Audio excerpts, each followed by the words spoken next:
Yeah.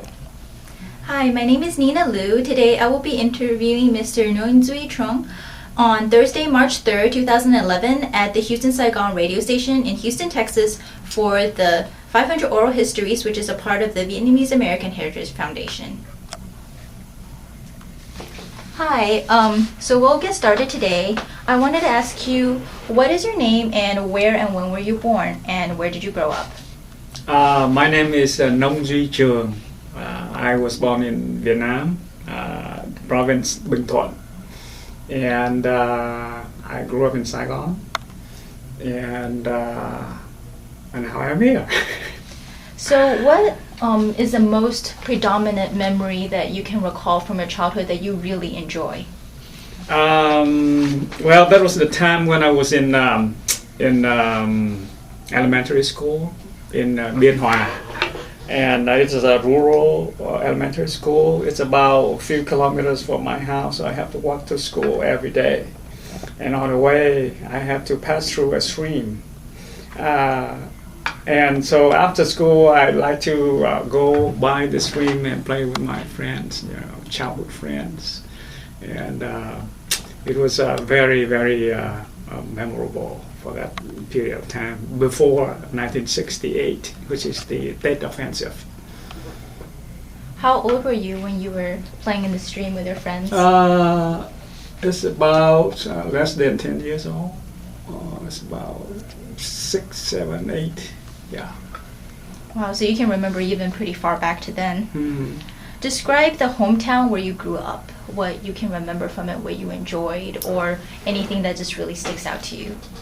Well, the hometown when I grew up, my father was in the army, the South Vietnam Army, Republic of Vietnam Army, and so he moved a lot. So I was born in Bình Thuận, but then we moved to Biên Hòa, and so I have no memory whatsoever in Bình Thuận where I was born there.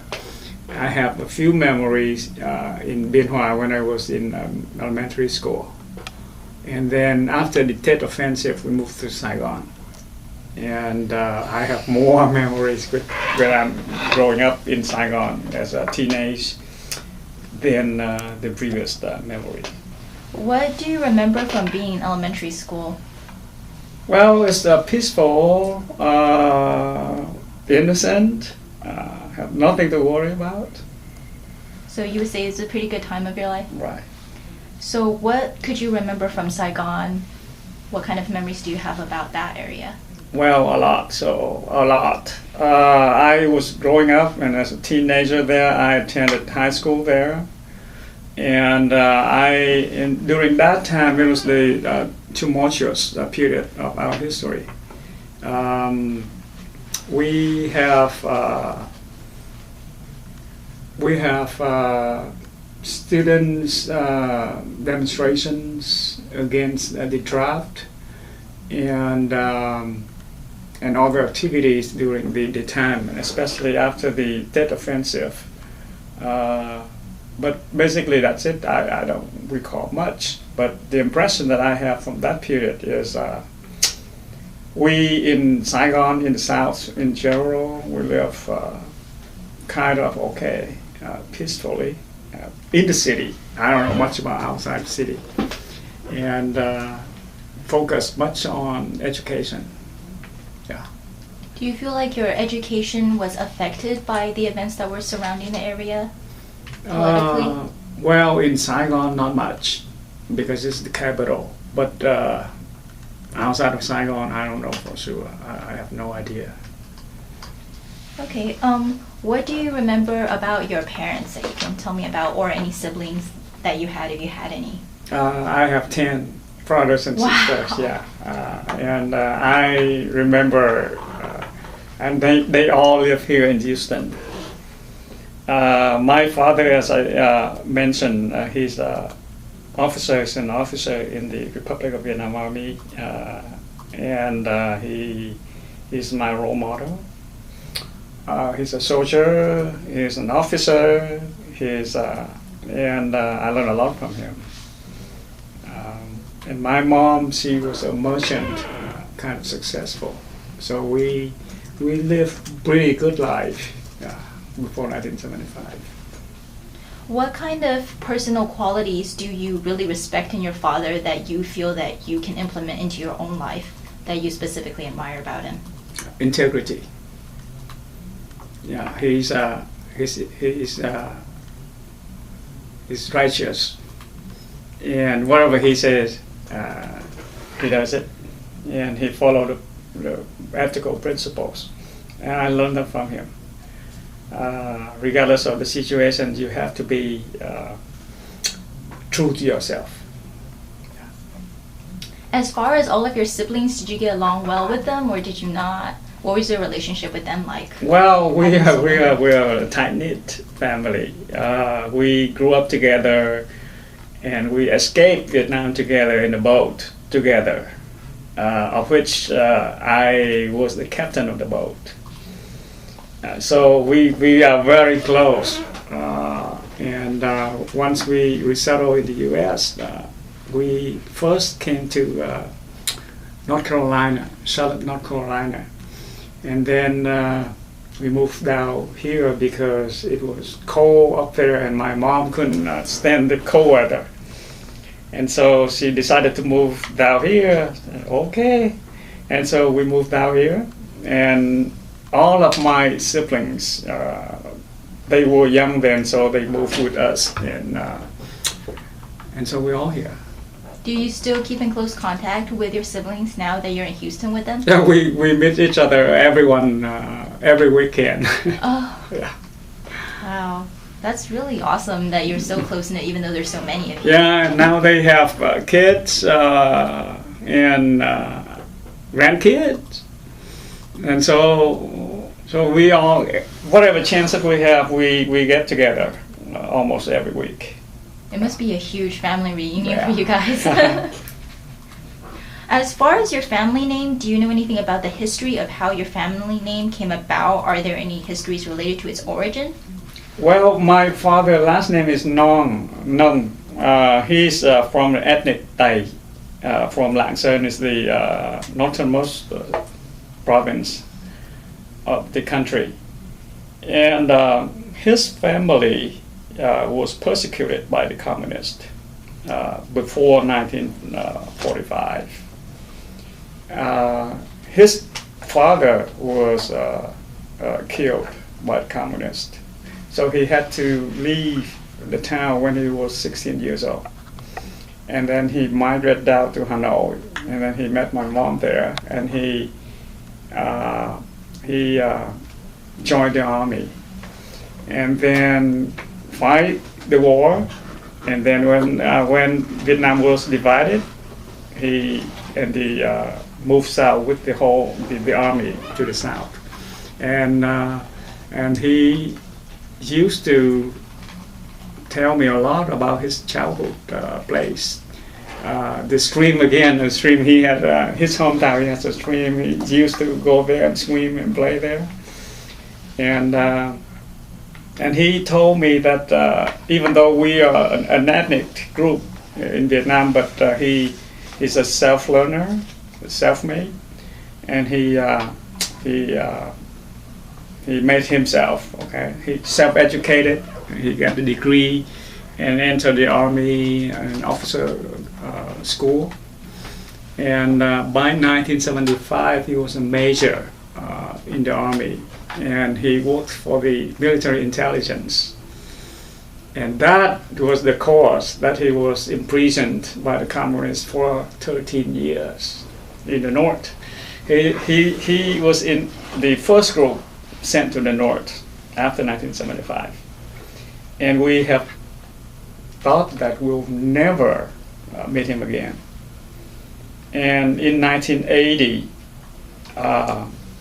we decided to leave Vietnam because after he was put into the re-education camp, my mom was put in jail too, because they said that my mom, she was a merchant exploiting the people. So they confiscated all of the properties and house, and we were forced to leave our house to go into the jungle. They call it the new economic zones. Within 3 months, we have to move out of Saigon to a place that we never know. Basically, it's a jungle resettlement, and we had to. And so we went there, and over there we tried to live there, as a farmer. I work as a farmer, and then we gather all of the resources that we have to buy a boat, a fishing boat. And I learned to be a fisherman, and I learned how to navigate the boat. And in 1980, we decided to leave, escape. And by that time, 1979, my mom was allowed to visit my dad in the north. So she made a trip up north and met him there and told him that because of our children's future, that I have to go. And my dad said, "Go ahead. Don't wait for me. You'll never know when I'll be able to return." And so she went with us. And I've learned the trick, and I've learned the way to navigate the boats. And so I took all of my brothers and sisters and my mom into a boat, small boat, 10 meter long, 2.5 meter wide, and we escaped. I still remember that day. It is it's almost date. It's almost New Year's. It's the 20th before New Year Eve in 1980. So we just went, and we made it to Thailand. Wow. As far as your dad being captured into the re-education camp and your mother being sent to jail, and you being forced to go to the jungle with your siblings, how old were you when each of those events affected you, and how did it affect you? Well, after in 1975, I was 18 years old, and I understand all of the things, and we know that the hardship gonna come, and we have to accept it, the fact and the fate, whatever it is. And my mom, she was put in jail in 1978. So my dad was put in jail in 1975, and my mom was in 1978 for about 6 months. And then they confiscated our home and whatever wealth that we have and forced us out. So I know very well, I understand very well the situation. And all our brothers and sisters know that we have to leave, okay? Because there is no way we can live under communism, because they don't allow us to go to school, and they don't allow us to work. So we are outcast of the society under communism. So we had to make a way out. It sounds like you were very mature for your age to realize everything that was happening, but for any of your siblings that were younger than you, was it particularly difficult for them to accept what was going on, or to make them understand that this is how it's going to be? Yes, they understand. Yeah. I don't know why, but kids in Vietnam are much more earlier than kids here. Yes, definitely. What kind of stories that your dad has told you about his past has really stuck or been a big part of your life that you can really remember? One of the stories that he told me was his dad fought against communists when they tried to invade his house back then in 1940 something. And I know that, okay, so we have a tradition of fighting against the communists, and that is the story that stuck with me. Yeah. Was there anything that he told you about his position in the military that really made you feel strongly for your father one way or the other? Well, I know that he's a dedicated soldier. And he's a patriot. He will do whatever is required of him for the country, and he lived up to that. He has a chance to to leave Vietnam right on April 30th. But I don't know why still until now. Understand why he didn't make the decision to go. As far as being the head navigator of the boat that brought your family over, what was it that made you be put in that position? Did you choose to be in that position, or was it just because you were the oldest of your siblings, or what was the reasoning for that? I am the oldest son, so the responsibility ultimately rests with me. So it's amazing then. I was 18 years old. No, by the time we escaped, I was 22. And they entrust me with their lives, and I only had about 2 years of experience navigating both on the sea. I never ventured out far. But so they entrust their lives with me. So it's amazing. Whenever you were told that you would be entrusted with this obligation, what kind of emotions did you feel? Were you honored, or were you more scared, or was it like a combination of many emotions? Well, at that time you don't feel anything. You just have to do it, and you don't stop and think. Okay, that's the only way out. So we do it regardless of the whatever will happen. As far as your family, are there any special sort of cultures or sayings or expressions that run within your family? Well, we try to preserve our Vietnamese tradition. So when we set foot on the States, we begin to celebrate Tet, New Year's Eve, every year with all of us together. And we say appreciation words to our parents, and that is a tradition we keep until now, every year, from the time we set foot on the States until now. And now we have children and grandchildren, and they all follow the tradition. As far as the other members of your family, can you remember anything about your grandparents? I have no idea. I don't know them at all. I know my grandmother on my mom's side. She was still alive. My grandparents on my dad's side are all dead. But my grandmother on the mom's side, she was alive, and in 1976. And my mother's family was split too, because my mom followed my dad to go south. But her mom chose to stay in the north.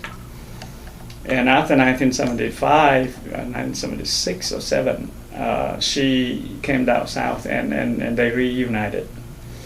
And I had a chance to know my grandmother on my mom's side a little. And she lived with us for about a year or two. And when our house was confiscated, she went back to the north. You mentioned a couple times that your house was confiscated when it was in Vietnam. So what kind of family heirlooms or mementos do you still have, if you have any? We lost everything. Wow. On the way out on the boat, we lost everything. So we don't have, first we was forced out of the city into the jungle. We couldn't carry anything with us. So basic stuff to live on. Pictures are luxuries. Okay, so we just throw it away. And right now, until now, we have no mementos whatsoever of the time that we were in Saigon. As far as mementos and personal memories, what are stories related to your siblings that you can remember very well? Or is there a specific relationship with one specific sibling that you found interesting? Well, we are a close-knit family, so we have a lot. So to all of them, because I'm the oldest son, so I related well with all of them. Yeah. Do you feel like your brothers and sisters respected you because you were the oldest and you sort of took care of the rest of the family? Yes. As far as your mother, you did say that you were a lot closer to your father and you really look up to him and he's your role model, but what is your relationship with your mother like? Well, it is kind of a traditional in Vietnamese family, the older son and mom. So I don't talk with her a lot, but we try to stay as close to my parents as possible. So I bought a house near them, just about 5 miles away. So in whatever situation that I might render help, I could be there right quick. Right. As far as your father and his integrity that you really admire, what sort of things has he done in his life that were filled with integrity that you really just remember more than anything else? Well, as a ranking officer, he could have a lot of things, but he chose not to because it's not right. And that's what he told me. I refuse to do the bad stuff. Yeah, and I witnessed that. How did you witness it? The stuff that he could, take home, or if he agrees to something in exchange for something else, but he refused. What were your living conditions like during the war? Well, we in Saigon, so it was very okay. And besides, my dad is in the army, an officer in the army. My mom was a merchant, so she had her own business, and she makes more money than my dad. Were any other family members involved in the war? No, well, we were very young then. What do you remember personally feeling wise during that time period? Were you confused by the war, or were you just accepting of it, or did you just not? No, I think that my generation back then, we understand very well what the war is all about.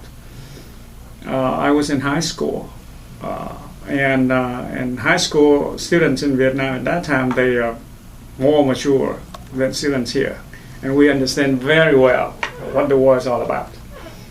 Yeah.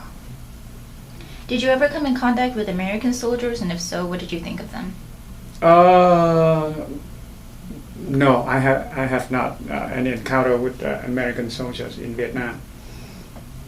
What was your life like after the war?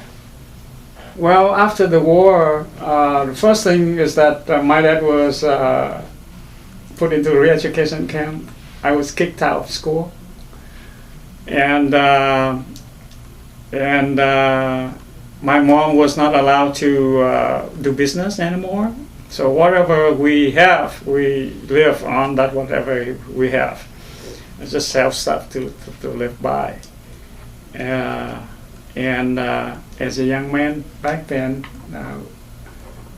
I have no school. I can't go to school. I have no job. Nobody gonna hire me. And so I just kind of do odd jobs with our friends, labor jobs.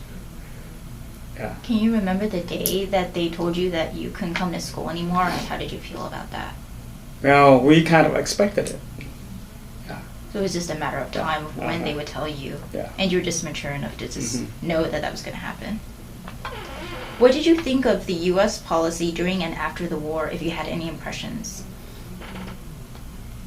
During the war, I don't have much idea about that. I only know that the U.S. came to Vietnam to help our people against communism. And after the war, and as I am getting more mature, I learned more about, and I have kind of mixed feelings about the U.S. involvement in Vietnam. On the one hand, they just came to Vietnam for their for the U.S. interest, and when the interest is met, they have no more need to stay there anymore. And so that is the matter of fact.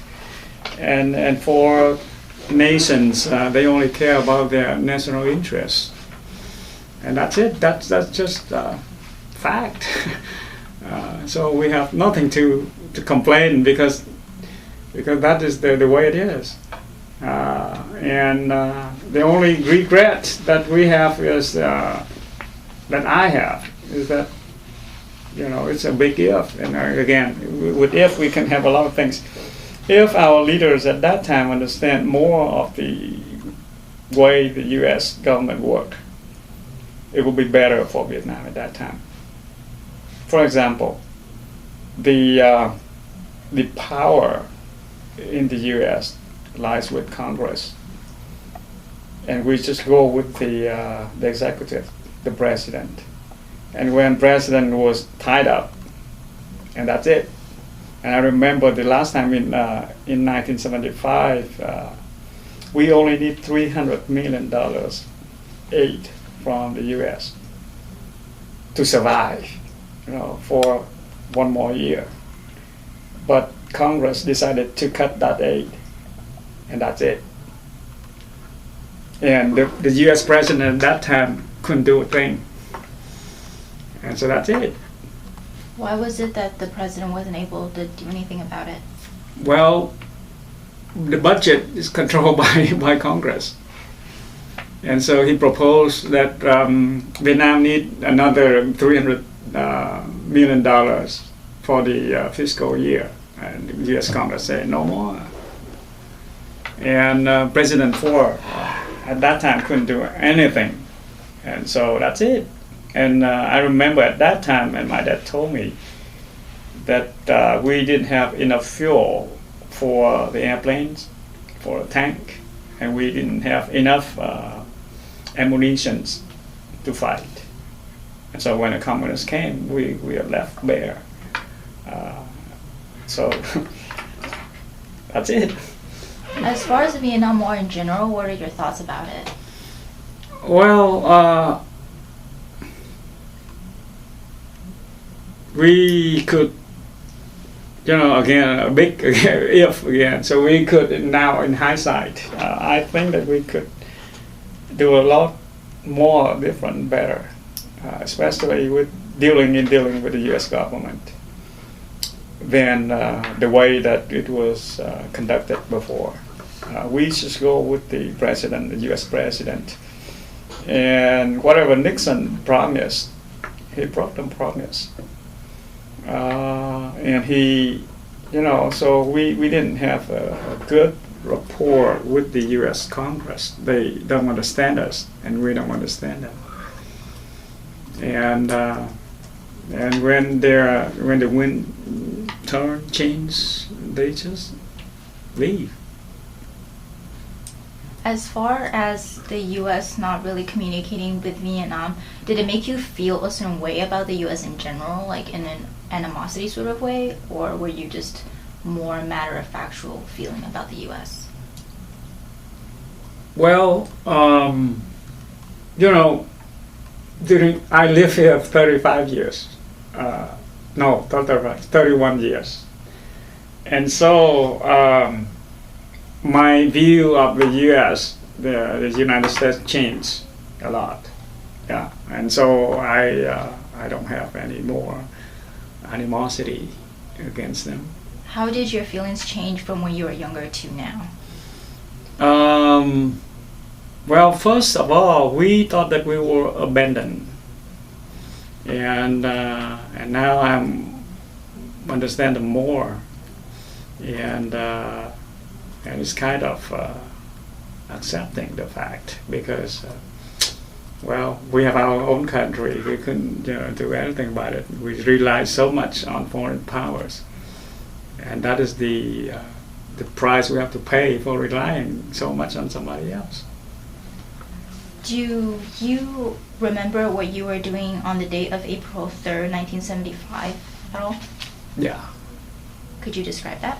Yeah, I remember vividly a few days before April 30th, the army, the South Vietnam Army, they positioned and stationed along the road in my house, on the top of the house, and they prepare and to fight until the last man.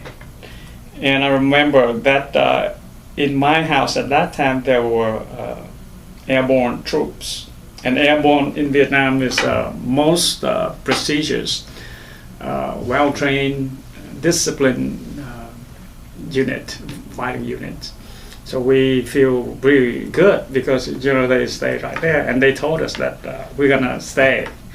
And if fighting occurs, then you people just move out and we'll stay here and fight. And then around 9 o'clock in the morning, April 30th, suddenly they withdraw.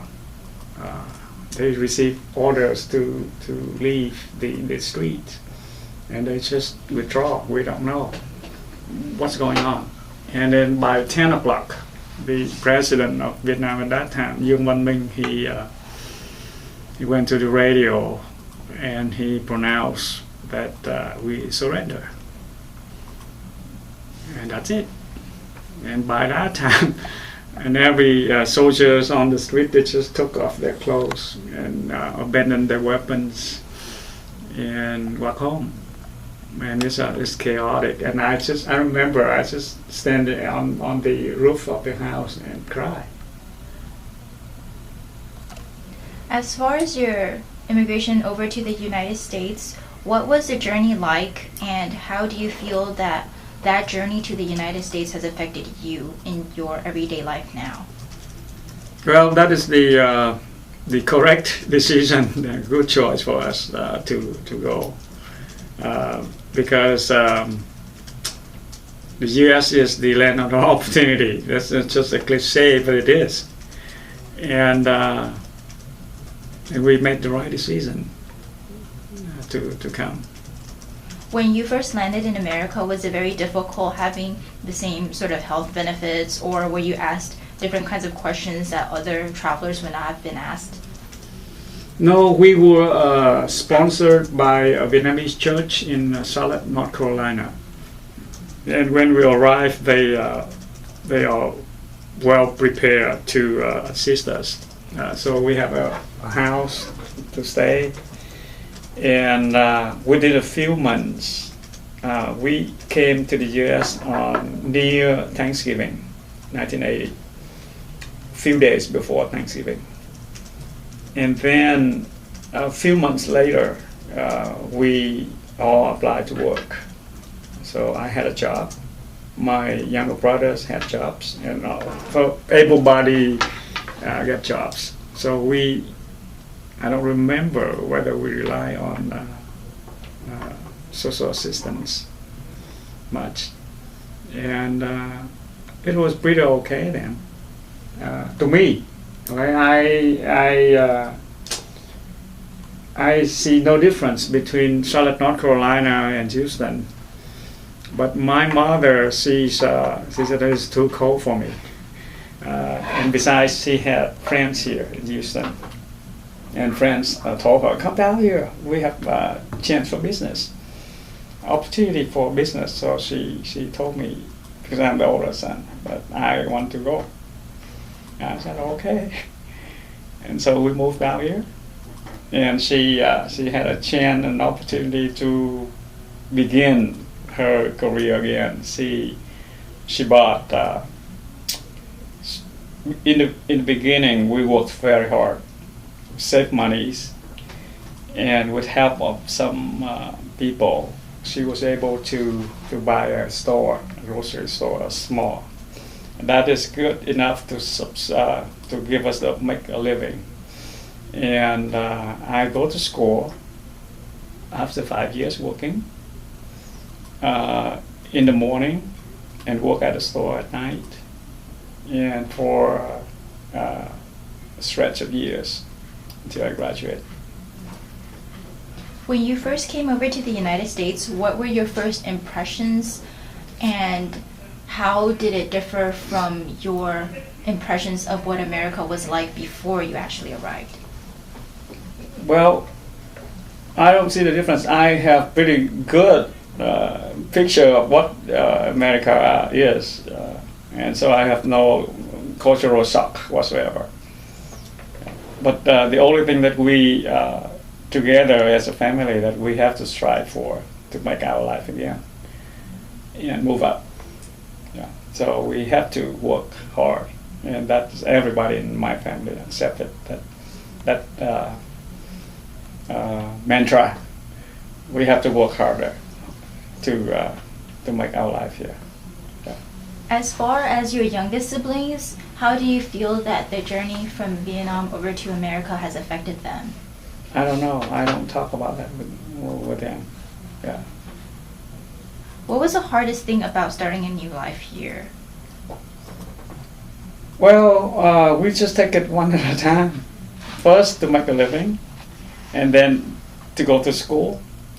And so we kind of map out the road, so what we have to do. But how fast we can achieve the goals depends on our effort, and depends on the condition that we have.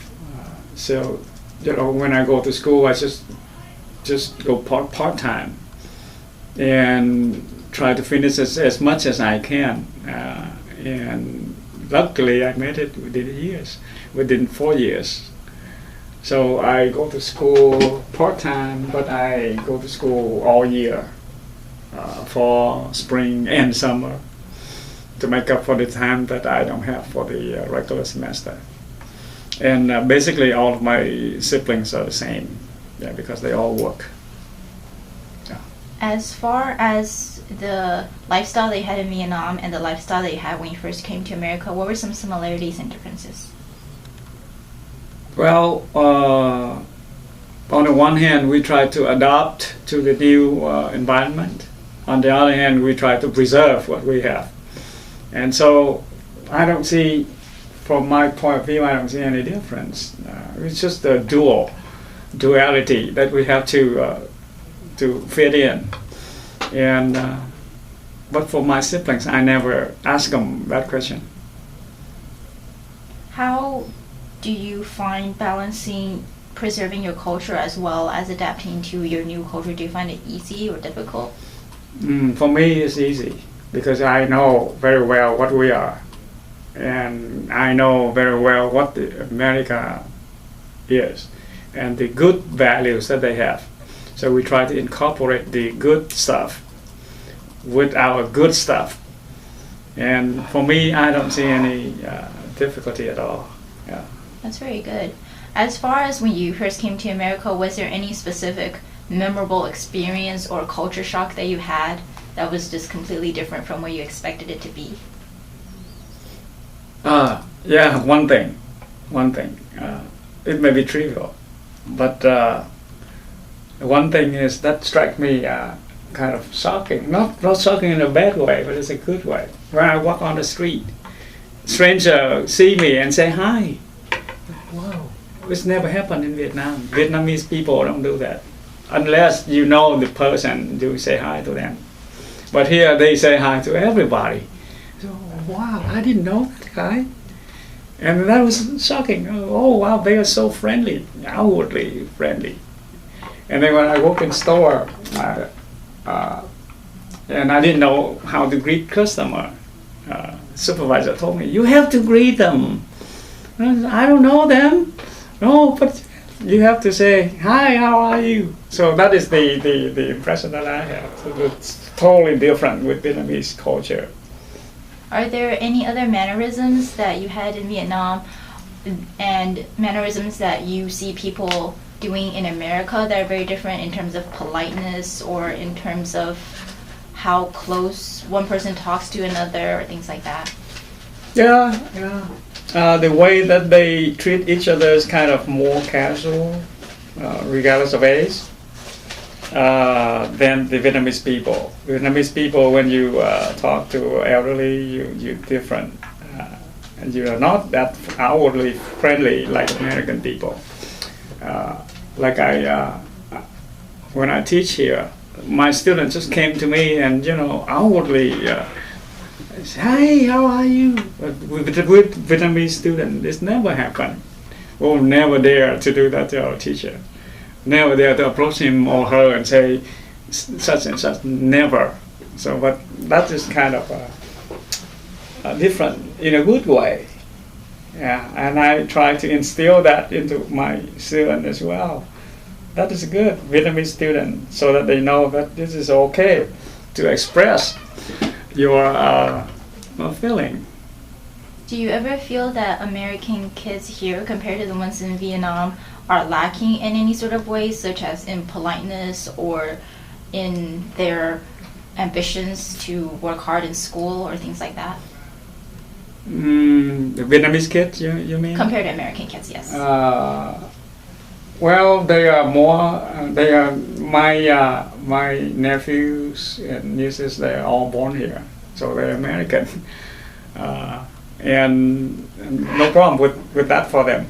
But we try to instill our culture for them to be more kind of in a subdued way, outwardly like the American way, respect, but not that much. Okay, and they're now Americans, so I don't see any different they have. Yeah. What other sort of cultural perspectives would you really like to instill and preserve in the younger generations of Vietnamese Americans in general, or what would you like to see more of Vietnamese Americans doing as part of their culture, since there are some that sort of lose their culture once they come to America or if they're born in America? Well, actually, it is kind of hard because I don't want to. I just want them to develop naturally, okay, and feel what is right. Actually, American values and American way of life, there are many good stuff that we can learn from them, and we encourage that. On the Vietnamese culture, we try to instill to them the work ethics, emphasize more on education, the values of education, and family duties. We're a minority group, so we have to stick together, and especially from family first. But on the other hand, we also want them to be involved with the community more, okay, to pay back. And so that's kind of values system that we nurture. So we're incorporating both sides.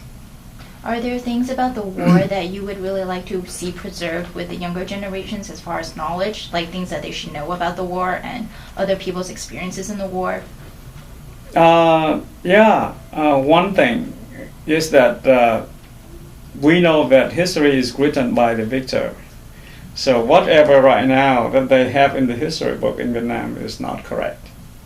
So I try to tell my kids, my students, so you have to look deeper and look at from the different perspective, and don't rely just on the book, because history is written by the victor, and so that is not true. And a lot of stuff in the history book in Vietnam is not true, all propaganda. So we try to point out those stuff for them so that they can understand more. Why is that? And when I talk to my nephews and nieces, the question is, you have to ask why your parents are here. Why we have to leave our country and be American. And so once they started to ask that question, their parents have a chance to talk to them about the war and the reason that we have to leave. Leaving a country at that time, before 1990, it is a very difficult decision, because we thought that we would never be able to come back and would never be able to see our relatives in Vietnam. And my dad was still in the camp at that time. And after 13 years in the re-education camp, he was released. By that time, we were already here. And so he tried to, and at that time, we tried to get him over here by the official way, by papers. But when they released him, he's still in house arrest. So he has no paper to apply for the visa to the U.S. and they just don't want to release him, so still house arrest.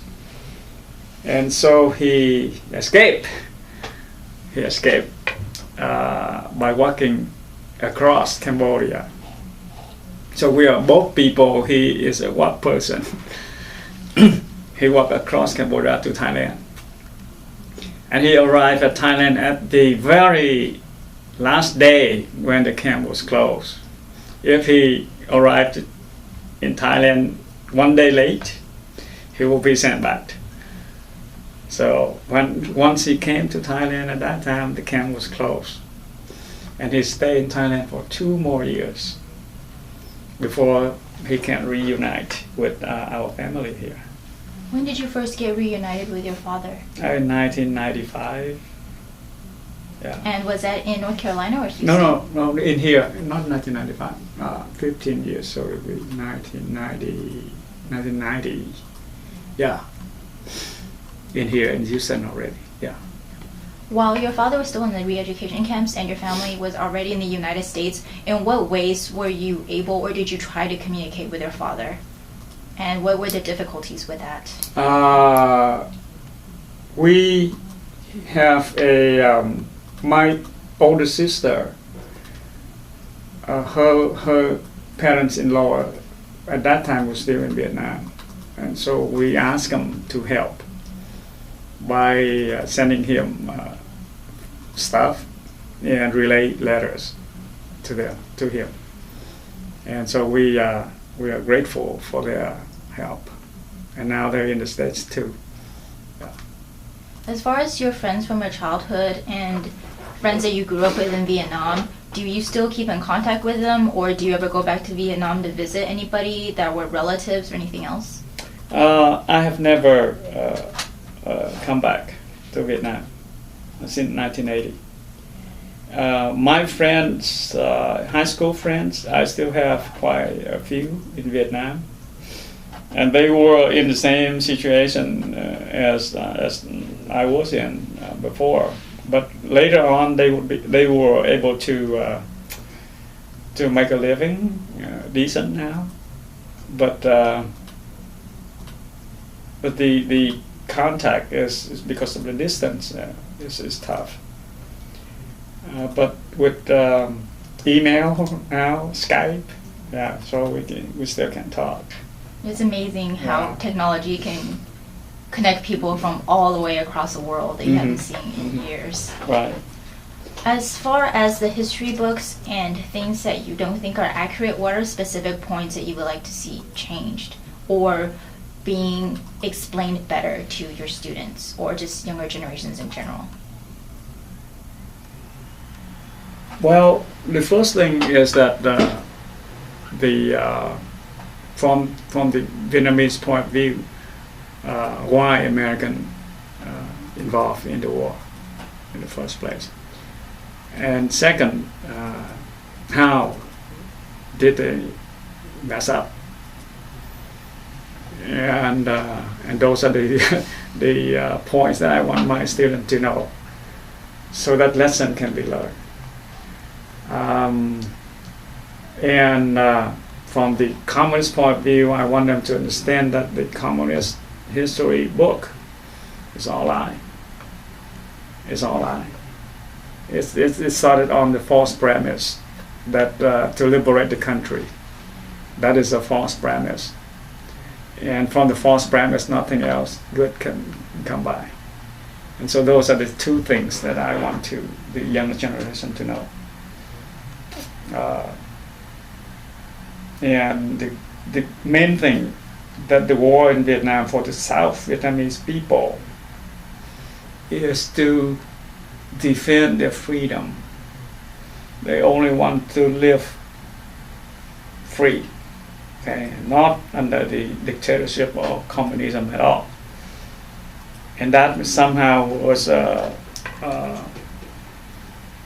used up by the communists, and they propagandizing and brainwash the people. So the younger generation now in Vietnam, they don't understand very well that interpretation. What do you think the younger generations in Vietnam do think? I can't answer that question because I don't talk to them. I have no way to connect to them. But reading the internet and the blogs, and eventually I think that they know, the younger generation, they know. And there's always two sides. One is the defeated side and one of the victor sides. But they eventually understand why and what happened back then.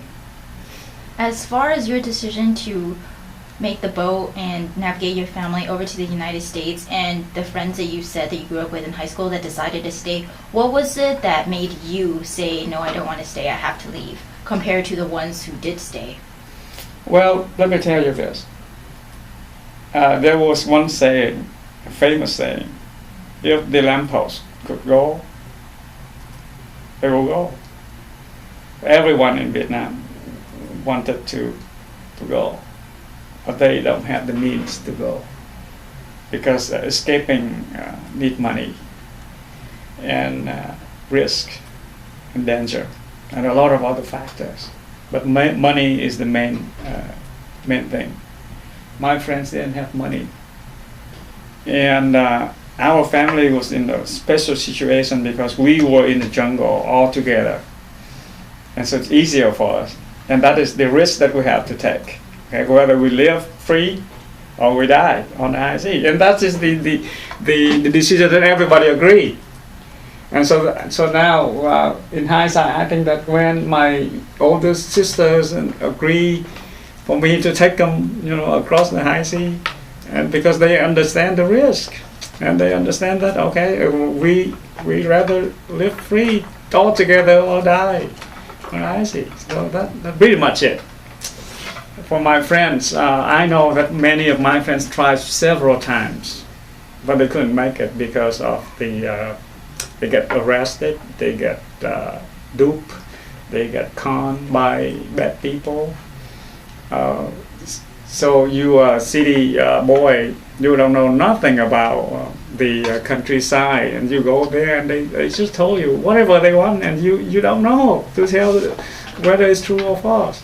They just take you there down to the pier and say, that is my boat, okay? You pay me 5 taels of gold, I'll take you there. How could you tell?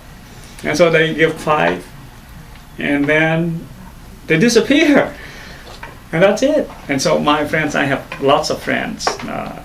They lost a lot of money several times and couldn't make it. And I had 2 friends disappear, and we now have to assume that they are dead.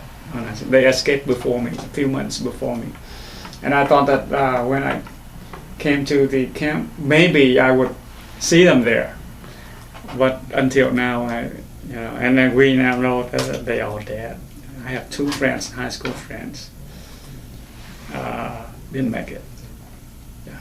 Did you ever think that while you were trying to escape that you would go into such hardships or any sort of negotiations where something bad could happen to your family? And if so, what did you intend to do about it if someone were to attack your family or something like that? Well, honestly, when you are on the high sea, you leave your fate into the hands of God. Nobody can do anything out there. It's just a leaf on the high sea. That's it. So we just close our eyes and take the step. What kind of things got you through the journey? Were there certain things about your family that you just kept thinking about, or certain memories that you had that just pushed you to go further, or what is it that really drove you to do all of it, to continue such a difficult journey and to get you through whatever fate has planned for you? Well, when we were in the jungle, that is once people are forced into the dire situation, they have to try to survive. and that's what we are there, because our whole family get put into the jungle there, live or die. And so we get used to that kind of mentality. And so we as a family, and it's not my decision, but everybody agree to move on, to work together. Yeah. Because it was either die in the jungle or leave. Mm-hmm. So you basically only had those two options. Yeah. What was living in the jungle like? Well, I was in and funny, I remember that area more than the time I spent in Saigon. Probably because under the hardship, you remember them more. Basically, I was in the area called U Minh Thượng. It was the jungle deep down in the south, and around us are rivers and canals.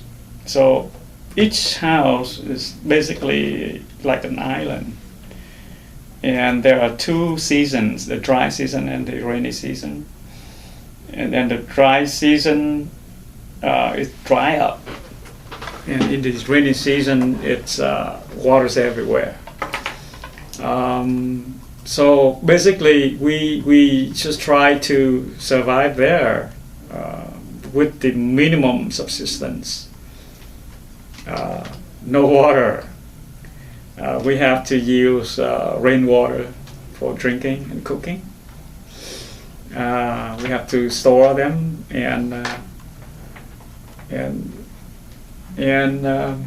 but the good things about that area is that the fish is around us. It's abundant. So for food, it's not difficult. But water, that we don't have the clean water. We have to use the water in the canal and the river. And I worked as a farmer, plant rice, and on the dry season go on fishing boat and learn the rope, learn how to navigate, and how to drive a boat under different kind of weather, and we stayed there 2 years, 1978 to 1980. As far as you being a farmer, a fisherman, and a navigator of a boat, what else did the rest of your family do to sustain your family's living situations in the jungle? My older sister, she tried to buy and sell stuff for the people in the jungle, and to augment the income. Yeah. So she went to the market and buy some kind of fabric and go back and sell the fabric to the people nearby and make a little profit. Yeah. What kind of shelter or lack of shelter did you have while you were living there? A small thatch house. This is a thatch. It's a hut. It's not a house. How were you able to manage with so many people living in such a small space? Well, by that time, my younger sister and brothers were still small. Okay, the youngest was 8 years old. Yeah. As far as all the hardships that you faced both during the war in the jungle as well as your journey over to America, how do you feel like those hardships has built your character into who you are today? Well, we appreciate that. Yeah. So like when you're just like an iron, and then you put it into a fire, and it gives you strength. Yeah. The more hardship so whatever them kill you, strengthen you. Yeah.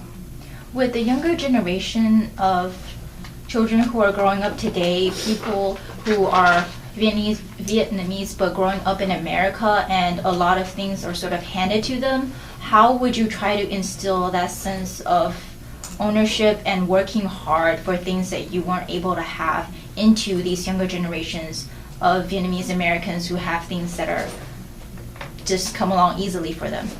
Well, I can only tell them the difference, but they have to experience the difference to know. Okay, when you are told, you don't know. Actually, you don't know what it is. I told my nephews and nieces and my students that you are blessed here. You go to school by bus. I went to school by walking. Okay, you have lunch provided for you, textbook provided for you, everything. So learn.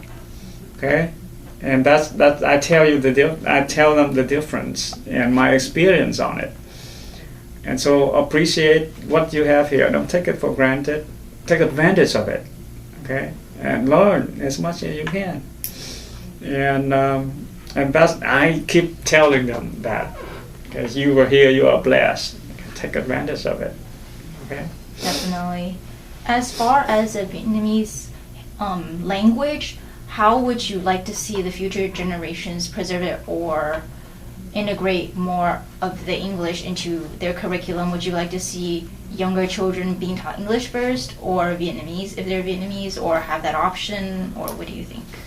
Well, it's nice to know more than one language, right? And so, and right now I am teaching Vietnamese at the University of Houston. And in my spare time, I have taught Vietnamese history to the younger generation born here in the States in the summertime. I design courses to teach them that and encourage them to learn the language, the beautiful language, the nuance that we have. And no other language in the world have that. And in order to appreciate the literature that we have. And I told them it's nice to always know more than one language. So why don't you learn your mother tongue? It's the easiest. And try to instill that to them. But again, language or whatever that you learn, if you don't practice it, you forget. So we'll try to tell them to practice it. And it's tough. It's not easy for them. But English always comes first, of course. But in our families, all my nieces and nephews, they all can speak Vietnamese and understand it. But I don't know for sure about their reading or writing.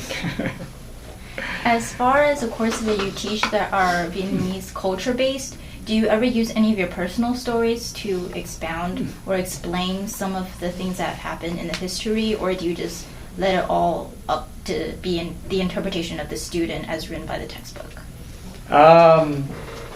Well, I use my own personal experience, of course, a couple of times in a dramatic way to introduce them into what it is, how it was like then, and that kept their attention much more.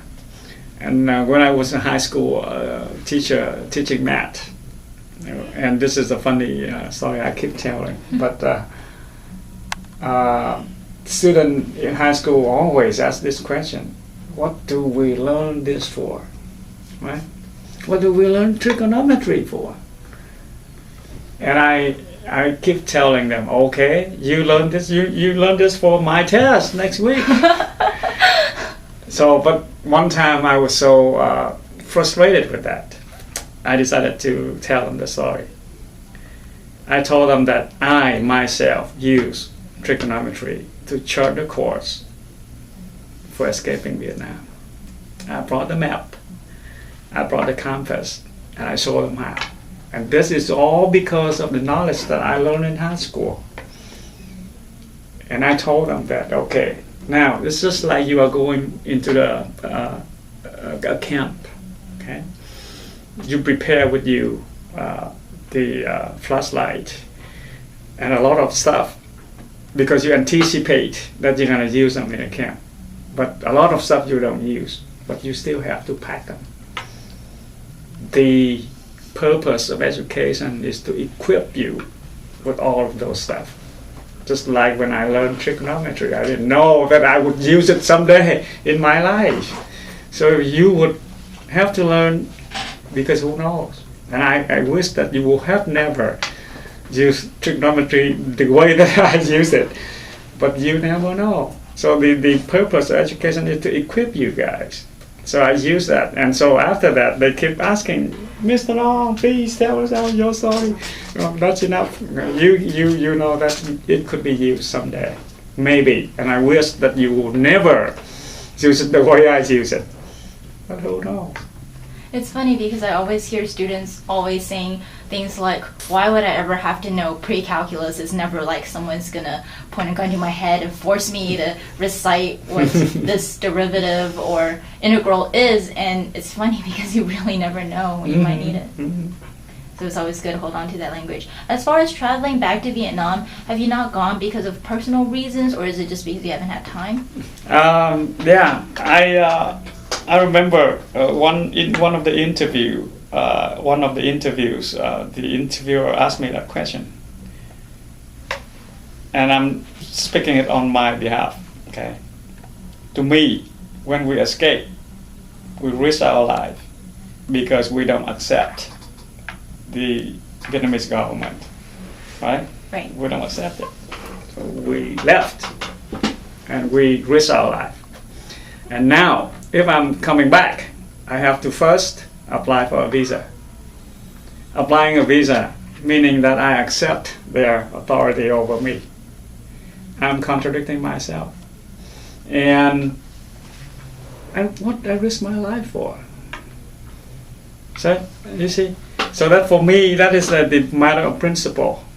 And besides, I don't have any close family relative in Vietnam, so that I have to come back. So I don't, I don't be judgmental for other people because they still have friends. If I have parents or brother and sister, then I might have to come back. But now I don't have anybody, in immediate family in Vietnam, so I have no need to go back. And besides, the matter of principle. So that's why I didn't go back. In the past, I came here in 1980. In the past 31 years. That makes a lot of sense. And as far as identity, would you consider yourself Vietnamese or American or Texan or a little combination of two of the three or all three? I'm both American and Vietnamese. In my work, I associate a lot with younger generation Vietnamese. In a camp, I worked with the leadership camp, trained them for leadership development. So I used to share with them. I told them that I am both Vietnamese and Americans. If this country needs me to die for it, I will.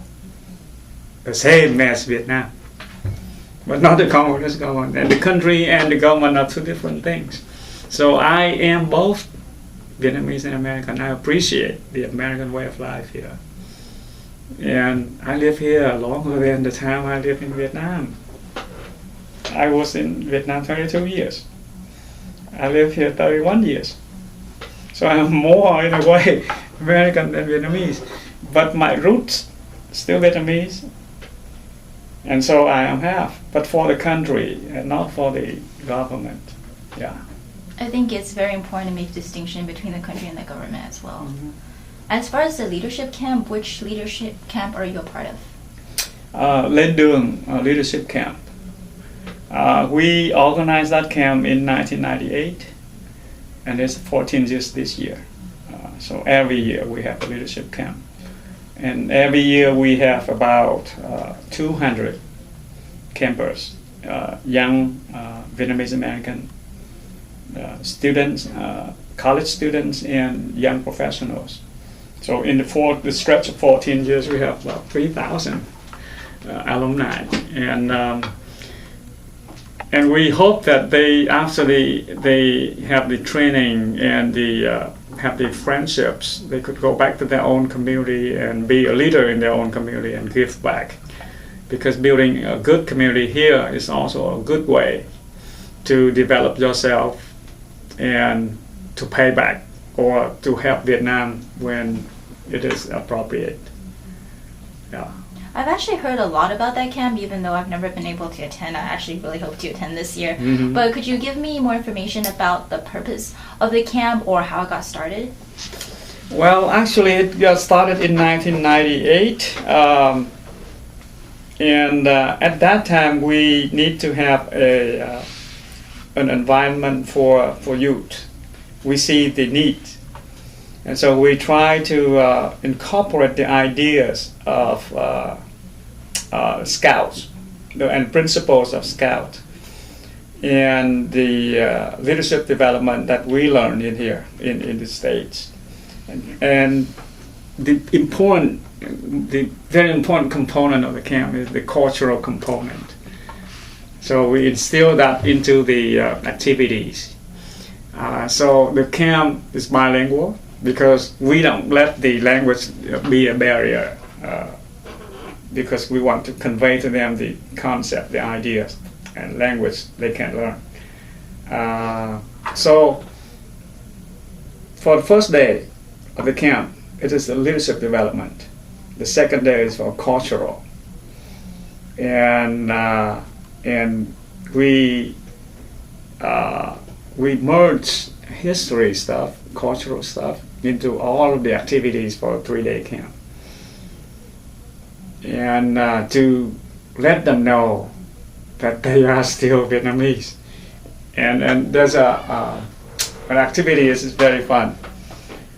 We gather them together and we ask them, what are you, Vietnamese or American? And so they don't know. And so we ask a few questions. Who still eat this? Go to here. Who like that? Go to there. And then eventually they know that, oh, they are half. They are half. And they find it out themselves. And that's a very fun activity. You know?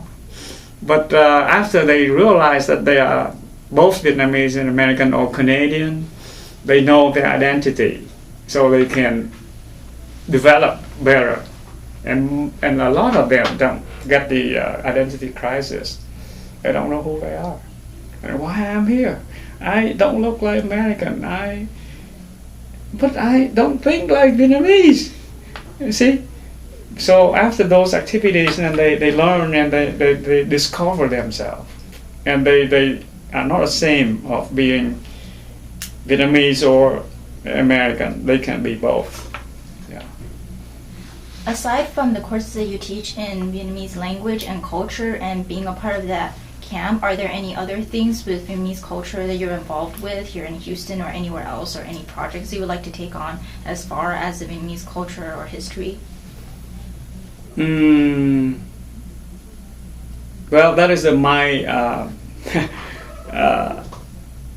I am working on, and I quit my high school teaching 5 years ago to pursue this path. I established a nonprofit and incorporating new technologies, teaching online, civic education for the people in Vietnam. And that is called the Institute for Civic Education in Vietnam. And I use the internet as the media to convey the lessons. And it is a school. We teach civic education because the people of Vietnam, they have no idea what to be a citizen, and they don't have any concept of being a citizen. They used to live under dictatorship, and they get used to being told, do this, do that, and they have never have any initiative or questioning the authority. And that's what I'm doing full time. Teaching college is only a part-time job. in order for me to get in touch with the Vietnamese young generation more. But I'm doing it online. And I have, for the 3 years since we have the website launch, I have 600 students from all over the country, from the north to the south.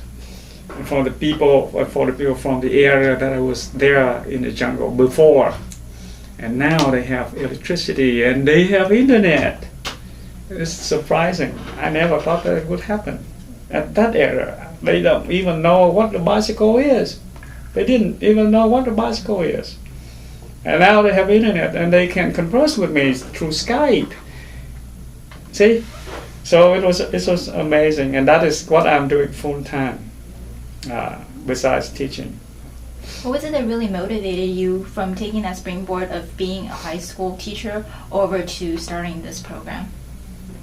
Well, I always have that dream of doing something for the freedom of Vietnam. Since from the moment I left, when I look back, I went stand on the boat and look back into the shore, I promised myself I got to do something.